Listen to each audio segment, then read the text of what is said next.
Chapter 12, New Palmares. Tari's stay in Bahia had already been extended by 1 week when she decided to go with Zambi to visit Candomblé Nascimento's villa in the mountains. Zambi had been conducting himself like a perfect gentleman since that night on the beach. The trip to the villa would be taken by horseback, an activity Tari thoroughly enjoyed. It's a beautiful, sunny day as the two make their way along a mountain trail overlooking the Atlantic Ocean. There's a natural beauty in the countryside, lots of greenery, palm trees, and flowers, creating a picture-perfect paradise. They stop near the top of a ridge and dismount for a short rest. Zambi offers Tari water from a canteen as she excitedly snaps a few pictures of the area. "You're a good rider. I can tell you've been on a horse many times before," Zambi said. Tari takes a drink of water and then responds, "Yeah, I've been riding about 10 years now. I like it a lot, but it's just a little rough on my behind." Zambi smiles. "You should always wear padding. It seems a terrible thing for you to rough up your behind, Tari." They both laugh. Then Tari motions for Zambi to stand by a tree for a picture. She snaps 3 pictures of him in different poses. Zambi turns and points west to an area not far from them. "That's where we will be going. It's about an hour's ride from here." He then points northeast to another area. About 100 miles northeast is an area known long ago as De Palmares. Tari is curious and wants to know more. "I've heard about that place. Isn't that where black people built a free nation that lasted for many years?" Zambi motions for Tari to take a seat on a large rock. He's going to tell her something very important. Tari takes a tape recorder out of her bag and presses the play button. Zambi begins to speak as he stares out at the ocean. His demeanor is serious but serene, for he's about to tell a brief story of the most important period of history for black people in Brazil.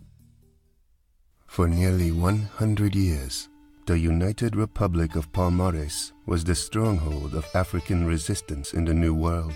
From 1595 to 1696, the Palmares maintained its independence. Many thousands of slaves escaped from their senzalas, community of shacks on the plantations, and helped to establish the quilombos, or free communities.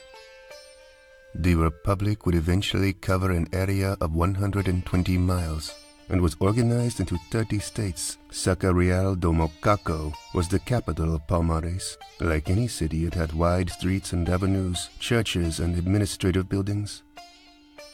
Some 20,000 people became citizens of the Palmares. They had their own school system, their own king and system of law, farming communities, guerrilla armies, and many of the other basic necessities and administrative functions of a civilized nation of its day. Various African ethnic groups struggled together for freedom and self-determination. The Fulani community, the Yorubas, the Bantu-speaking people, the Hausa, and the Ashanti nations. People who had been a part of the Mandingo kingdom, Muslims who had witnessed the fall of Songhay in North Africa, and even Muslims that were descendants of the Moors who lost their empire and were kicked out of Spain and Portugal in 1492. Some of the indigenous people of Brazil, such as the Caboclo people, also joined the Palmares. The Holocaust had brought them all together. The Palmares was the foundation and hope for future generations of Africans in the New World. These people had not forgotten their past, even in that time of European madness. Tari is completely absorbed in the story. What happened? Why didn't it last?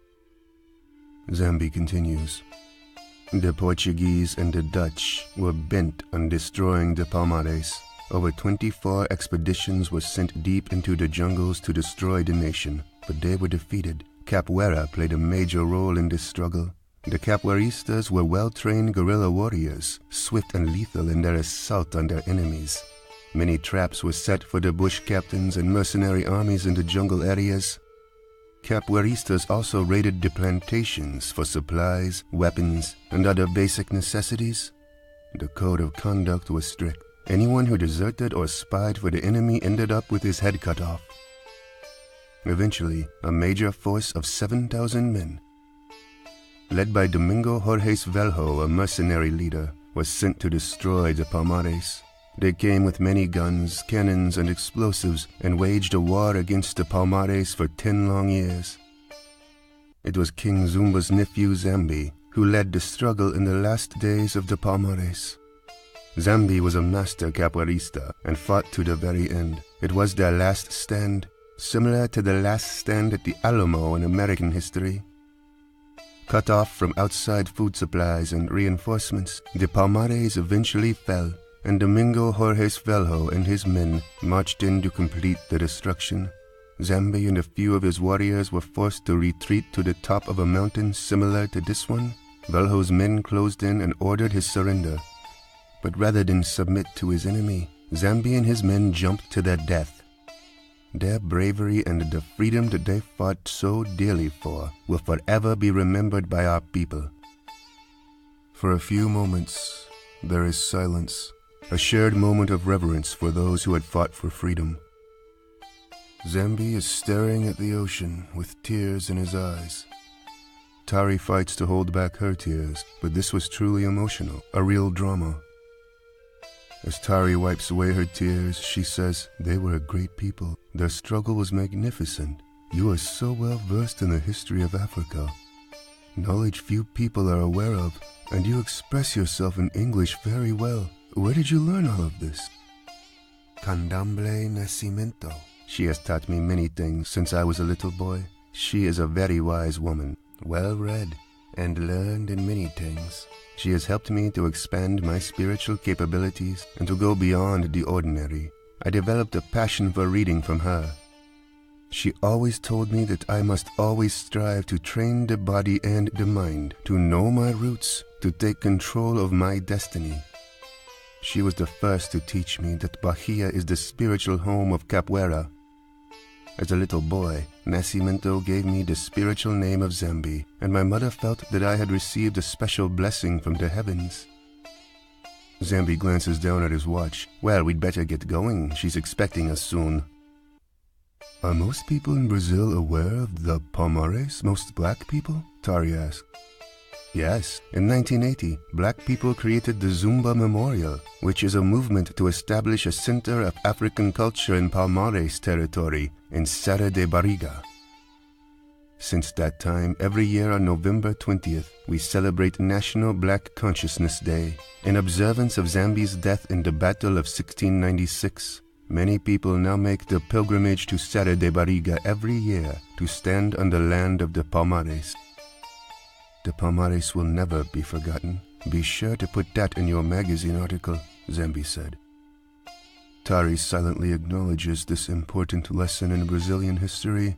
"I will, Zambi, I definitely will. I want the whole world to know about this history." She cuts her tape recorder off, places the camera and the recorder in her traveling bag, and the two mount their horses to begin the last lap of their journey to Nascimento's villa. Large gates to an enormous compound open to welcome Zambi and Tari to New Palmares, Nascimento's villa. This is a large 5,000-acre farming, economic, and city development community. About 2,000 families are permanent residents of this bustling development, and many people from various parts of Brazil are trying desperately to get in. The economic plan of the community is for the common good of all. Zambi and Tari slowly ride past people working on various construction projects, building houses and fortifications, farming, teaching their children, conducting business and commerce, and patrolling their territory. Many people greet them as they continue through the streets of the compound, heading toward Nascimento's villa. They pass a large Catholic church, a small production shop, and a large school for the community's children. Small homes and palm trees dot the landscape. It's a planned community started by Nascimento and Zambi. Tari is speechless and is observing everything in great detail. She is completely impressed with everything she sees. After a 10-minute ride, they reach Nascimento's villa, which sits on a hill overlooking the entire development. It It's large and spacious, and has the appearance of a small village unto itself. A ceremonial courtyard is located in the center of the villa, and there are 2 small guest houses situated on either side of the center mansion. Zambi and Tari are greeted by a worker who takes their horses. At the entrance to the spacious villa stands Nascimento, smiling and delighted to see her visitors. "Welcome, welcome. I hope that you two had a pleasant journey coming here today."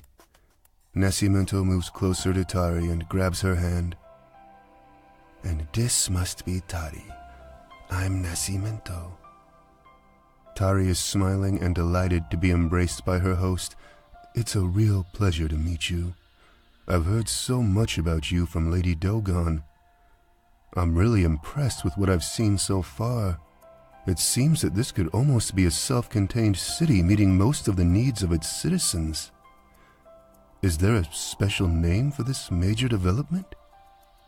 Zambi is eager to tell her, "Yes, we call it New Palmares." Tari remembers the story of the Palmares and immediately felt the close connection. Fascinating.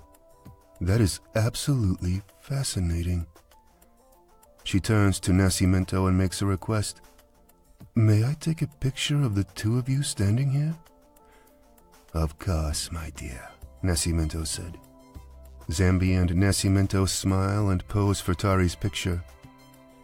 Afterwards, Nascimento grabs the arms of Tari and Zambi and leads them into the house.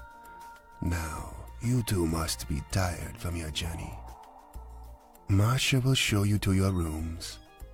Get some rest, for dinner will be served at 7, and afterwards, we will celebrate the good harvest we've had. And Tari, I have a special gift for you. Marcia will bring it to your room later." Later that evening, after a short rest in her spacious bedroom suite, Tari admires herself in a large mirror, delighted over a new Brazilian dress given to her by Nascimento. She has also been given a special headpiece to wear along with beautiful African jewelry. She finds herself wondering if Zambi will like the dress. It's a perfect fit, but how did she know my size? Lady Dogon must have told her. I wonder if Zambi will like me in this dress. He's a very interesting man. I like talking to him, Tari said quietly to herself. As she continues to look in the mirror, she suddenly notices a small, neatly wrapped present sitting on the bed behind her. It was not there before, and she's wondering where it came from. Tari opens the present. It's a beautiful amulet to be worn around the neck. In the center of the amulet is a very unusual stone, unlike any she has ever seen. On the back of the amulet, she notices the unmistakable image of the Dogon Sigi. She examines it further, then puts it on. The Sigi and this stone is so unusual. I wonder what it means. I'll have to remember to ask Nascimento. But how was it placed on my bed? Tari looks at the clock on the wall. Well, it's getting close to dinner time and I'm starved. Tari leaves her room and starts heading toward the dining area, located on the first level. The villa is a fairly large 2-story, 30-room mini mansion with large, spacious hallways that present a mysterious atmosphere. African art and candomblé artifacts of several different orishas, gods, are displayed throughout the villa. As destiny would have it, Tari discovers a large room with no door. A blue silk curtain covers the entrance, and there appears to be a fire burning in the background. As she walks closer to the mysterious room, a large black cat walks out and looks directly at Tari. She immediately recognizes the cat as Bast, Lady Dogon's pet. Bast? But what are you doing here? Bast turns around and goes back into the room. The musical sounds of drums, flutes, and the one-string berimbau can be heard as Tari moves closer to the entrance. Tari is curious and pulls back the curtain to step in. As she enters the room, it is no longer a room. She has stepped into another dimension of time and space. A huge fire is burning in an eerie mountainous setting. A large chorus of voices are singing a dramatic song to the Orisha Ogun, the god of war. Tari is more fascinated than frightened. A cool breeze blows over her body. Her face is glowing with expectation. In front of her, she observes a reddish sky. Then suddenly huge faces of black warriors come out of the sky heading toward Tari and disappearing before descending upon her. The warriors that appear are Hannibal, Shaka Zulu, Zambi of Palmares, Nzinga the warrior queen, Sunni Ali, Thutmose III, the Olmecs, and others. The earth rumbles and thunder and lightning fill the air. Tari begins to slowly step backwards as the atmosphere becomes more intense, more violent. As she steps back, she moves back into the hallway. She has a blank stare on her face. She is mesmerized. As Tari turns to walk toward the stairway leading to the first level, the room without a door becomes a solid wall. As Tari enters the dining room, Nascimento and Zambi are sitting at one end of a large table, while house servants are bringing in various Brazilian dishes, fruit, and beverages. Tari takes a seat directly across from Zambi, while Nascimento occupies the seat at the head of the table. Zambi is observing Tari with a special interest. She's absolutely beautiful in her new dress. Tari is also watching Zambi, but attempting to conceal her interest. Nascimento is taking this all in and is aware of their interest in each other. Nascimento looks in Tari's direction. "I hope you like your dress, my dear. It looks very nice on you." She turns to Zambi. "The dress is perfect for her, isn't it, Zambi?" Zambi, who has restrained himself for the past 2 weeks with Tari, casts a romantic stare. She's as beautiful as a palm tree on a hot summer day, as perfect as a sunset on the Bay of All Saints. Her eyes are like the stars at night. Her skin is smooth as silk. Nascimento laughs mildly as she interrupts Zambi's praises. "You're very poetic this evening, Zambi. Seems like springtime in May." She glances over at Tari playfully. "It never fails. A beautiful woman always brings out the poetry in a man." Tari smiles as she looks at Zambi. "As we say back in the States, it's cool, and I like your style." "I speak from the heart. There's absolutely something special about you this evening," Zambi said. Nascimento is enjoying all of this. "Tari, did you have a pleasant rest this afternoon, dear?" "Yes, it was very pleasant. But I must tell you about an extraordinary experience I had." Both Nascimento and Zambi stop eating to pay closer attention to what Tari is about to tell them. They both know that mysteriously wonderful things can happen to a person at the villa if the spirits desire it. Tari looks at Nascimento with a serious Dogon stare. "Lady Dogon has told me that she has known you for some time. That your relationship goes back to Africa? I'm a Dogon and we are steeped in mystery, so I'm not one to hallucinate or not be aware that an experience is real. What I saw this evening was real." Nascimento has a concerned look on her face. "Please continue, my dear." "I stepped into a room without a door, which appeared to be a shrine, and I could hear music. When I entered, the room became another place, a mountainous region with a red sky. A huge fire was burning, and many voices were singing a powerful song of the centuries. Out of the red sky came the faces of many African warriors from various periods in history. The earth shook, the sky thundered. It was fascinating, Tari exclaimed. Nascimento strokes her chin. Ogun and the portals of time. He wanted you to see it. You're blessed to have been invited to witness an awakening, my dear. I sense that you are not frightened by all of this. Ogun admires courage. You are truly a Dogon. I felt this strong desire to be part of this great mystery. Lady Dogon has always kept that alive in me. I have always desired to go beyond the ordinary boundaries of human existence, Tari said. That's good, my dear. You will grow to understand why that is so. The amulet you're wearing was made long ago by a great shaman. Keep it close to you. It will help you to further understand your mission in life. You have a great and natural gift. We will work to bring forth your treasure, said Nascimento. In the ceremonial courtyard directly in front of the mansion, many people have started to assemble. The people are preparing for a special candomblé ceremony to take place that evening. Music, which includes drums, bells, string instruments, and singing, is about to commence. We'd better finish eating now. The people are beginning to prepare for the ceremony, said Zambi. Nascimento rises to look out the window. A full moon.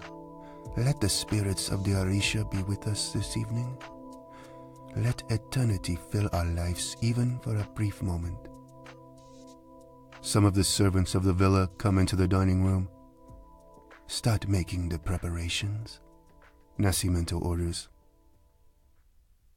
An hour later in the ceremonial courtyard, Tari and Zambi are sitting together waiting for the start of this special event.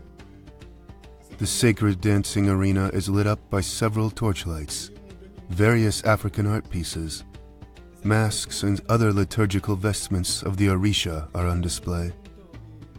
This will be a colorful ceremony, a memorable one. A low drum beat along with pre-ceremonial songs flow throughout the courtyard, where nearly 1,000 people have assembled. Most people in attendance are keenly aware that the supreme candomblé Nascimento will bring forth a powerful god from Africa. The double-bladed ritual axe of Sengo, or Shengo, is displayed at the head of the courtyard. Sengo is the Orisha that represents the forces of nature, thunder, lightning, fire, and other natural phenomena. 3 throne-like chairs are situated at the head of the sacred arena. Many baskets of food have been brought by people as offerings to the gods. Many people are dressed in all-white outfits. The ceremony begins as several dancers, candomblés and others, precede Nascimento into the sacred dancing arena. They are wearing the sacred costumes, which are a blend of many elements and designs. The devotees are carrying the cymbals, singing a song, and establishing the rhythms of the Orisha Sengo. Drums, bells, and string instruments are played as the atmosphere grows more spiritual. Nascimento enters the arena, wearing a very expensive costume, with silver, gold, and copper-colored brocades, along with other prestigious colors of the Orisha. She is accompanied by 2 assistant candomblés. They dance to the throne area and take their seats. The other dancers pass by the throne, paying respect to the supreme candomblé. The circular dance continues for several minutes, and then there is a pause. 2 devotees place a gold crown on Nascimento's head, which has a mask made of gold strings that provides a see-through appearance. 2 small gold axes are given to her to carry in the dance. A new song begins, and the great priestess begins her dance of the ages. Her moves are very graceful, and in a few moments she is in a trance. Tari is fascinated with the entire event. In many ways it's spectacular, particularly under the spotlight of a full moon. Nascimento is dancing directly in front of Tari and Zambi. As she twirls, rhythm-like motions from her arms and hands are sending spiritual messages to Tari. Tari is watching Nascimento closely, in an almost hypnotic state of mind. One moment she appears as a young woman, the next as an ancient African queen, and then she is Nascimento again. Nascimento is deep into her trance and has captured Tari's spiritual energy. Tari slowly drifts into a deep trance. The dance and the music fades away into a silent moment. Tari is spiritually transported to another place and time. When she awakens, she finds herself in an ultra-modern high-tech environment, blended evenly with a naturalistic setting. She wonders, is this a futuristic city or is it another world? A pyramid building, globe-shaped structures, a floating island in the sky, and black people dressed in clothing never seen before are observed by Tari. As she continues to explore the new world, she witnesses black scientists working on what appears to be a circular space vehicle, what people on Earth call flying saucers. She then observes a classroom session taught by a young child. The other children are attentive and taking notes telepathically. Next, she enters a dome-shaped building which bears the inscription similar to the one on her amulet, the symbol of the Sigi. In the center of the spacious floor is a large black meteorite with a red glow. Behind this display is an enormous wall covered with a pictorial representation of the Milky Way galaxy. She steps in closer and sees the solar system of the Earth orbiting a gigantic star, which has a huge ring emanating from its center. People are there studying this universal chart. A philosophical statement is written above the chart in very large gold symbolic images, a language unknown to Tari, but somehow as she continues to stare at the language, it is translated into Bambara, the language of the people of Mali, which she understands, and it reads, "The universal season of the cosmic rings of evolution and Aminta." Tari wanders a short distance more and observes people training to move large objects with their minds. Then she visits a beautiful park where young couples are walking about holding hands or laying on the grass talking. A large golden sun disk is floating on a lake. It's serene, and she is beginning to feel that this is a very peaceful place. She finally stops a young couple to inquire about this wonderful paradise. "Excuse me, but what is the name of your city?" The couple immediately take a deep interest in Tari. The young man tells her, "We call it Oba Waset, the city of 10,000 years of peace." Tari is puzzled. "Oba Waset? But where is it? I don't know where I am."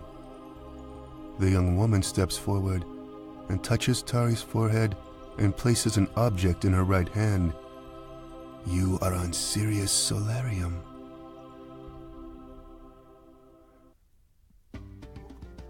As Tari's forehead is touched by the young woman, she again falls into a trance. When she awakens moments later, she is again sitting and watching the candomblé ceremony. She appears as if she's in a drunken state of mind. There's heavy perspiration, her lips are wet. Sweat is dripping down both sides of her face. She is breathing hard as if she's out of breath. Her eyes are rolling around in her head as the pulsating African music and Nascimento's ageless dance drives her to a breaking point. Tari's head is spinning. Suddenly she gets up and hollers loudly in a burst of spiritual excitement and begins to run to a palm tree area away from the ceremony. Zambi, who is dancing in the spirit and ceremony of Sango, saw Tari leave and followed her to a grassy area near the guest house. Tari stops near a palm tree and leans her back against it. looking up at the magnificence of the full moon. There are many tears in her eyes. She does not know what is happening to her. She is struggling within to regain control, and her entire body is trembling. Zambi is calling her name, and that helps to bring her back to reality. As he approaches the tree and can be seen in the moonlight, Tari begins to smile, and an immediate rush of amour fills her body. She feels beautiful and wants to be held by this man, the man of her dreams. Zambi is not aware of her change of heart, but is immediately struck by her beauty as she stands there against the palm tree in the moonlight. For a moment he observes the longing in her eyes, the wetness of her full and succulent lips, the sweat beads on her forehead dripping down her face. He begins to rub her forehead lightly. Tari takes his right hand and kisses the palm of it, then slowly looks up into his eyes. She puts her arms around him, and Zambi, who is also sweating and extremely excited about what is happening, slowly kisses her wet, luscious lips in a burst of deep inner passion. It is a kiss of the ages. Her soft body and smooth skin is driving Zambi to the point of what the shamans refer to as ascending the tree of Uraeus. He slowly takes her to the ground, and they kiss again and again. He is kissing all over her, her forehead, her neck, her ears, her breasts. He licks the side of her neck as if she is a succulent piece of pineapple. Zambi had waited patiently for this moment as he declares to Tari, "I love you." Tari, who has opened herself wide to Zambi's love, said, "Hold me, Zambi. Hold me forever, my love." They hold each other under the palm tree, under the full moon, under the spell and rhythms of the ceremonial music that plays throughout the night. The next morning, Tari wakes up early in her bedroom at Nascimento's villa. The sun has begun to rise and shines brightly through the silk curtains on the windows. She's alone and looks around wondering what happened the night before. The first night at the villa had been a mind-blower. A note and a gold ring are sitting on the nightstand next to her bed. She picks the note up and reads, "Dear Tari, you fell asleep in my arms last night. You were very tired. I brought you to your room, and one of the candomblés undressed and prepared you for bed. The gold ring you see on the nightstand was in your right hand. You were holding it tightly even as you slept. When you are ready this morning, I would like to take you around the complete development today and show you what we are doing here. I love you, Tari. You were so beautiful last night. Zambi." Tari smiles and feels good all over. She quietly says to herself, "I love you too, Zambi. I've waited all my life for you." Next, she begins to examine the ring, trying to remember where she got it. The surface of the ring reveals an inscription of the Sigi. Tari struggles to remember. The Sigi, but was it a dream? The city of Oba was said. But how could I have been there? This Nascimento is a powerful candomblé, but I think she's more than even that. Who is she, and where does she really come from? Later that morning, while Zambi is showing Tari new palmares, Nascimento has retired to her secret meditation chamber in the basement of the villa. She waves her hand over the small indoor pond to contact Lady Dogon. Lady Dogon's image appears in the pond and she greets Nascimento. "Peace and blessings, Nascimento. It's very nice to see you, my friend." "Kalam Sagi, peace of 10,000 years, my dear. Tari is more than I had imagined, my sister. She is a strong seer and priestess. I feel powerful manifestations coming from her. I would like to keep her here with me for a while longer. Is that possible? Nascimento asked. Yes, that is very possible. I will speak with her and make the necessary arrangements. Will 4 months' time be sufficient? 4 months will do nicely, my dear.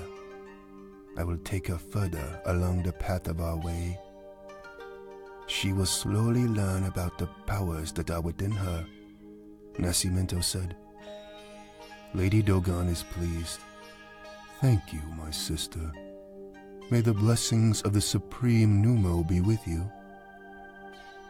The communication ends and Nascimento stands.